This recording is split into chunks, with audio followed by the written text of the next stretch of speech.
जय हिंद साथियों, कैसे हैं आप सब। उम्मीद करता हूँ अच्छे होंगे। आज मैं आपके लिए लाया हूँ भारत के सर्वोच्च न्यायालय एवं उच्च न्यायालयों से संबंधित सभी प्रश्न जो कि आपके एग्जाम में आने वाले हैं दोस्तों। तो इस वीडियो में आप लोग लास्ट तक बने रहिएगा और चैनल पर नए हैं तो चैनल को सब्सक्राइब, लाइक, शेयर जरूर करिएगा दोस्तों। ये क्योंकि एक महत्वपूर्ण चैप्टर है दोस्तों आपके एग्जाम के लिए। यहाँ से क्वेश्चन 1 से 2 नंबर का हमेशा एग्जाम में आता रहता है, तो इस वीडियो में बने रहिएगा। तो चलिए स्टार्ट करते हैं और देखते हैं कि क्वेश्चन क्या क्या बन सकते हैं भारत के सर्वोच्च न्यायालय एवं उच्च न्यायालय से। तो चलिए स्टार्ट करते हैं। क्वेश्चन है कि भारत में सर्वप्रथम सर्वोच्च न्यायालय की स्थापना किसके अंतर्गत हुई। तो राइट आंसर हो जाएगा रेगुलेटिंग अधिनियम 1773 के द्वारा भारत में सर्वप्रथम सर्वोच्च न्यायालय यानी सुप्रीम कोर्ट की स्थापना हुई थी। आगे बढ़ते हैं। भारत में संघीय न्यायालय की स्थापना किस अधिनियम के अंतर्गत हुई। तो भारत सरकार अधिनियम 1935। आगे बढ़ते हैं। भारतीय संविधान के किस भाग में संघीय न्यायपालिका का उल्लेख किया गया है। तो भाग 5 में किया गया है। भारत संविधान के संरक्षक कौन है। तो सर्वोच्च न्यायालय है। मूल रूप से संविधान में सर्वोच्च न्यायालय में मुख्य न्यायाधीश के अतिरिक्त कितने न्यायाधीश की अवस्था थी। तो 7 आपका राइट आंसर हो जाएगा, याद रखिएगा इसको। आगे बढ़ते हैं क्वेश्चन में। सारे क्वेश्चन आपके एग्जाम के लिए महत्वपूर्ण है। वर्तमान में सर्वोच्च न्यायालय में मुख्य न्यायाधीश के अतिरिक्त कितने न्यायाधीश का प्रावधान किया गया है। तो दोस्तों आप समझ लीजिएगा कि 33 होते हैं प्लस एक के अलावा 33 होते हैं, मतलब 34। उच्चतम न्यायालय के न्यायाधीशों की संख्या में वृद्धि करने की शक्ति किसके पास है। तो संसद के पास है। किसके पास दोस्तों। संसद। सर्वोच्च न्यायालय के मुख्य न्यायाधीश की नियुक्ति कौन करता है दोस्तों। राष्ट्रपति करता है। कौन करता है। राष्ट्रपति। राइट आंसर हो जाएगा। सर्वोच्च न्यायालय के अन्य न्यायाधीशों की नियुक्ति कौन करता है। तो सर्वोच्च न्यायालय के मुख्य न्यायाधीश के परामर्श से राष्ट्रपति। आगे बढ़ते हैं। भारत के कार्यवाहक मुख्य न्यायाधीश की नियुक्ति कौन करता है। तो राष्ट्रपति ही करता है दोस्तों, इसको आप लोग याद रखिएगा। आगे बढ़ते हैं क्वेश्चन में। क्वेश्चन कह रहा है दोस्तों सर्वोच्च न्यायालय में तदर्थ न्यायाधीशों की नियुक्ति किस देश के न्याय प्रणाली से प्रेरित है। तो फ्रांस आपका राइट आंसर हो जाएगा दोस्तों। सर्वोच्च न्यायालय में तदर्थ न्यायाधीशों की नियुक्ति कौन करता है। तो राष्ट्रपति की अनुमति प्राप्त कर सर्वोच्च न्यायालय का मुख्य न्यायाधीश करता है। आगे बढ़ते हैं। सर्वोच्च न्यायालय में न्यायाधीश नियुक्ति होने के लिए व्यक्ति को कम से कम कितने वर्ष उच्च न्यायालय का एडवोकेट होना चाहिए। तो 10 वर्ष कम से कम होना चाहिए, अभ्यास होना चाहिए 10 वर्ष का। आगे बढ़ते हैं। भारत के उच्चतम न्यायालय को कौन कौन से क्षेत्राधिकार है। तो प्रारंभिक, अपीलीय और परामर्शदायी। आगे बढ़ते हैं क्वेश्चन में। भारत के सर्वोच्च न्यायालय का एक न्यायाधीश कितनी आयु तक अपने पद पर बना रह सकता है। ये क्वेश्चन बहुत बार पूछा जा चुका है दोस्तों। तो 65 वर्ष आपका राइट आंसर हो जाएगा। आगे बढ़ते हैं।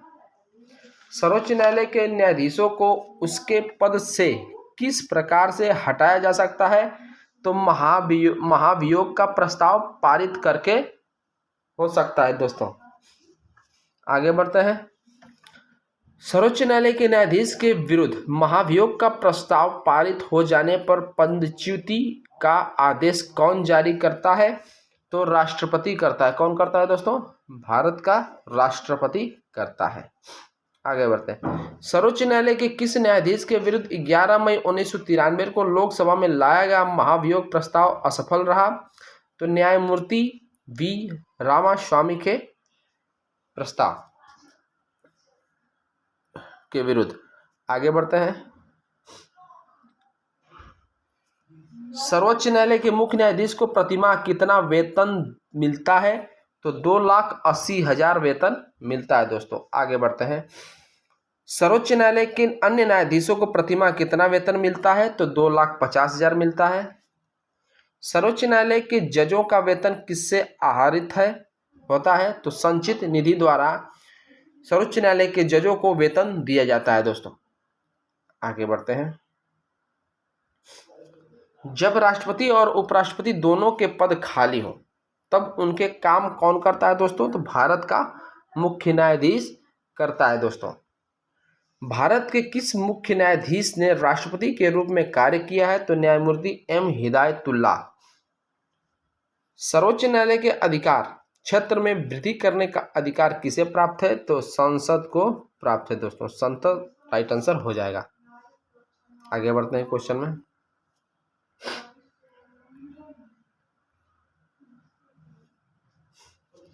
क्वेश्चन है दोस्तों, सर्वोच्च न्यायालय में न्यायिक कामकाज के लिए किस भाषा का प्रयोग किया जाता है? तो हिंदी व अंग्रेजी। भारत के संविधान कौन सा अनुच्छेद निर्धारित करता है कि उच्चतम न्यायालय की समस्त कार्यवाही भाषा अंग्रेजी भाषा में होगी? तो अनुच्छेद यानी आर्टिकल 348। भारत में न्यायपालिका कैसी है? स्वतंत्र है। भारत में न्यायपालिका का स्वरूप कैसा है? तो एकीकृत है। भारत में राष्ट्रपति एवं उपराष्ट्रपति के निर्वाचन में विवाद के मामलों को किसको प्रस्तुत किया जाता है? तो भारत का उच्चतम न्यायालय को किया जाता है। राष्ट्रपति कानूनी मामलों में किससे परामर्श लेता है? तो सर्वोच्च न्यायालय से लेता है दोस्तों। इसको आप लोग याद रखिएगा। आगे बढ़ते हैं।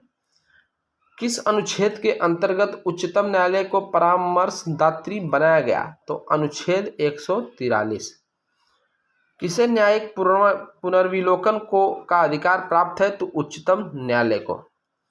केंद्र और राज्यों के विवादों का समाधान करना सर्वोच्च न्यायालय का कौन सा क्षेत्राधिकार है? तो प्रारंभिक है दोस्तों। जनहित याचिका दायर की जा सकती है तो उच्च न्यायालय एवं सर्वोच्च न्यायालय दोनों में किया जा सकता है। सर्वोच्च न्यायालय कौन सा प्रलेख जारी नहीं कर सकता है? तो निषेधाज्ञा। भारत में सबसे बड़ा अपीलीय न्यायालय है तो उच्चतम न्यायालय है दोस्तों। आगे बढ़ते हैं।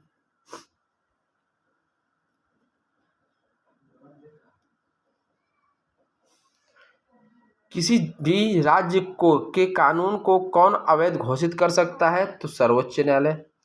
राष्ट्रपति और उपराष्ट्रपति से संबंधित चुनाव विवादों को सुलझाने का कौन सा अधिकार है? तो मौलिक अधिकार है। उच्चतम न्यायालय द्वारा परमादेश किसे जारी किया जाता है? तो किसी अधिकारी को सरकारी आदेश निभाने के लिए। आगे बढ़ते हैं। किस न्यायालय द्वारा लाभ का पद परिभाषित हुआ है? तो सर्वोच्च न्यायालय द्वारा। भारतीय संविधान का कौन सा अनुच्छेद संवैधानिक विवाद में सर्वोच्च न्यायालय के अपीलीय क्षेत्राधिकार से संबंधित है? तो अनुच्छेद 134A को मिलाकर अनुच्छेद 133 को पढ़ाना।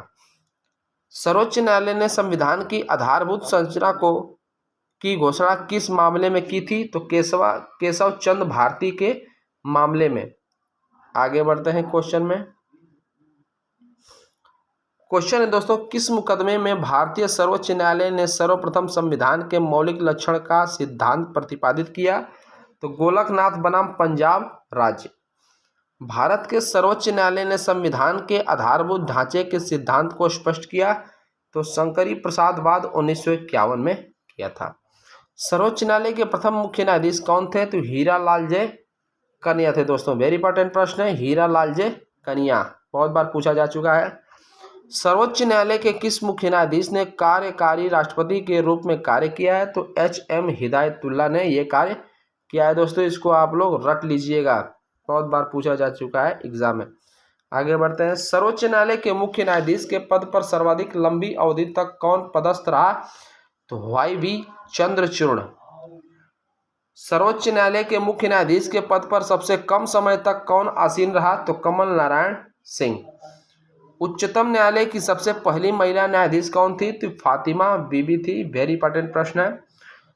कौन पहली वकील महिला जिसे सीधे उच्चतम न्यायालय के न्यायाधीश के रूप में नियुक्त किया गया? तो इंदु मल्होत्रा। वेरी इंपॉर्टेंट प्रश्न है यह भी दोस्तों। आगे बढ़ते हैं। जब भारतीय न्यायिक पद्धति में लोकहित मुकदमा लाया गया तब भारत के मुख्य न्यायमूर्ति थे? तो PN भगवंती थे। कौन सा अनुच्छेद सर्वोच्च न्यायालय को अभिलेख न्यायालय का स्थान प्रदान करता है? तो अनुच्छेद 129। संविधान की व्याख्या करने का अंतिम अधिकार किसे प्राप्त है? तो सर्वोच्च न्यायालय को प्राप्त है। भारत में कुल कितने उच्च न्यायालय हैं? तो 25 है। देश के 25 उच्च न्यायालयों में न्यायाधीश की कुल स्वीकृत संख्या कितनी है? तो 1079 है। सर्वोच्च न्यायालय किस संस्था का निरीक्षण कर सकता है? तो अधीनस्थ न्यायालय। भारत में उच्च न्यायालय सर्वप्रथम आरंभ हुआ तो मुंबई, मद्रास एवं कलकत्ता। बम्बई, मद्रास एवं कलकत्ता उच्च न्यायालय की स्थापना किस वर्ष हुई थी? तो 1862 में हुई थी। ये तीनों इंपॉर्टेंट प्रश्न है दोस्तों। मुंबई, मद्रास और कलकत्ता में भारत में सर्वप्रथम उच्च न्यायालय सर्वप्रथम मुंबई, मद्रास और कलकत्ता में हुआ था। कब हुआ? तीनों एक साथ 1862 में। बम्बई, मद्रास एवं कलकत्ता उच्च न्यायालय की स्थापना किस अधिनियम के अंतर्गत की गई? तो भारतीय उच्च न्यायालय अधिनियम 1861 के अंतर्गत। भारत के किस उच्च न्यायालय में न्यायाधीशों की संख्या सबसे अधिक है? तो इलाहाबाद उच्च न्यायालय में। भारत के किस उच्च न्यायालय में न्यायाधीशों की संख्या सबसे कम है? तो सिक्किम राज्य में है दोस्तों, याद रखिएगा। किसी उच्च न्यायालय की सर्वाधिक अस्थायी एवं अस्थायी खंडपीठ है? गुवाहाटी उच्च न्यायालय। भारत के किस संशासित क्षेत्र का अपना उच्च न्यायालय है? तो दिल्ली। भारत के कौन सा उच्च न्यायालय एक से अधिक राज्यों का उच्च न्यायालय है? तो गुवाहाटी उच्च न्यायालय। पटना उच्च न्यायालय की स्थापना कब की गई थी? तो 1916 में। भारत का सबसे बड़ा उच्च न्यायालय है? तो इलाहाबाद उच्च न्यायालय भारत का सबसे बड़ा उच्च न्यायालय है। किन राज्यों में साझा उच्च न्यायालय है? तो महाराष्ट्र व गोवा। आगे बढ़ते हैं क्वेश्चन में। क्वेश्चन है, दादर एवं नगर हवेली किस उच्च न्यायालय के क्षेत्राधिकार में आता है? तो मुंबई उच्च न्यायालय में। गोवा राज्य किस उच्च न्यायालय के क्षेत्राधिकार में आता है? तो बम्बई उच्च न्यायालय। अंडमान एवं निकोबार द्वीप समूह किस उच्च न्यायालय के क्षेत्राधिकार में आते हैं? तो कोलकाता उच्च न्यायालय के क्षेत्र में आते हैं। लक्षद्वीप संघ शासित प्रदेश किस उच्च न्यायालय के क्षेत्राधिकार अंतर्गत आता है? तो केरल उच्च न्यायालय के अंतर्गत आता है। छत्तीसगढ़ उच्च न्यायालय कहाँ स्थित है? तो बिलासपुर में स्थित है। उत्तराखंड उच्च न्यायालय कहाँ स्थित है दोस्तों? तो नैनीताल में स्थित है। झारखंड उच्च न्यायालय की स्थापना कहाँ की गई थी? तो रांची में किया गया था दोस्तों, इसको आप लोग याद रखिएगा। आगे बढ़ते हैं। मध्य प्रदेश उच्च न्यायालय कहाँ स्थित है? जबलपुर में। केरल का उच्च न्यायालय कहाँ है दोस्तों? एर्नाकुलम में स्थित है। उड़ीसा राज्य का उच्च न्यायालय कहाँ अवस्थित है? तो कटक राज्य में स्थित है। कटक में स्थित है दोस्तों उड़ीसा का। राजस्थान उच्च न्यायालय कहाँ स्थित है? तो जोधपुर में स्थित है। गुजरात उच्च न्यायालय कहाँ स्थित है? तो अहमदाबाद में स्थित है। भारत का 25वां उच्च न्यायालय है आंध्र प्रदेश उच्च न्यायालय। वीडियो आपको अच्छा लगा दोस्तों, लाइक और सब्सक्राइब जरूर कर दीजिएगा। आपका बहुत बहुत धन्यवाद।